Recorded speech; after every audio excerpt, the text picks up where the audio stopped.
ஒருவன் தன்னுடைய தொழிலில் படுதோல்வியடைந்த நிலையில் தான் நடந்து வந்த வழியில் தெருமுனையில் போவோர் வருவோரை மிகுந்த மனவேதனையுடன் வேடிக்கை பார்த்து கொண்டிருந்தான்.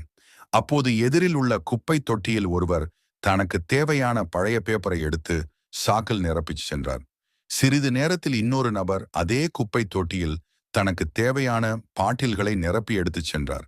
மீண்டும் ஒருவர் தனக்கு தேவையான பழைய பிளாஸ்டிக் தட்டு பேப்பரை எடுத்து சாக்கில் நிரப்பிச் சென்றார். அதன் பின் ஒரு நாய் வந்து எச்சில் இலையில் இருந்த சாப்பாட்டை சாப்பிட்டு சென்றது. கடைசியாக வந்த ஒரு பசு குப்பையில் கிடந்த பச்சிலையை சாப்பிட்டு தன் பசியை போக்கிக் கொண்டது. இதை பார்த்த படு தோல்வி அடைந்த அந்த நபர் கூறிய வார்த்தைகள், ஒரு சிறிய குப்பை தொட்டியில் இத்தனை பேர் பிழைத்து வாழ்கிறார்கள் என்றால், இந்த பறந்து விரிந்து கிடக்கும் இவ்வுலகில் நாம் அனைவரும் எப்படியெல்லாம் பிழைத்து வாழலாம் என்று தன் மனதை திடப்படுத்திக் கொண்டு, இனி தனக்கு தோல்வியே கிடையாது, இனி வரும் காலங்கள் பொற்காலமே, மிக பெரிய வெற்றியே என தன்னம்பிக்கையுடன் தன் பழைய தொழிலை தொடங்கச் சென்றார்.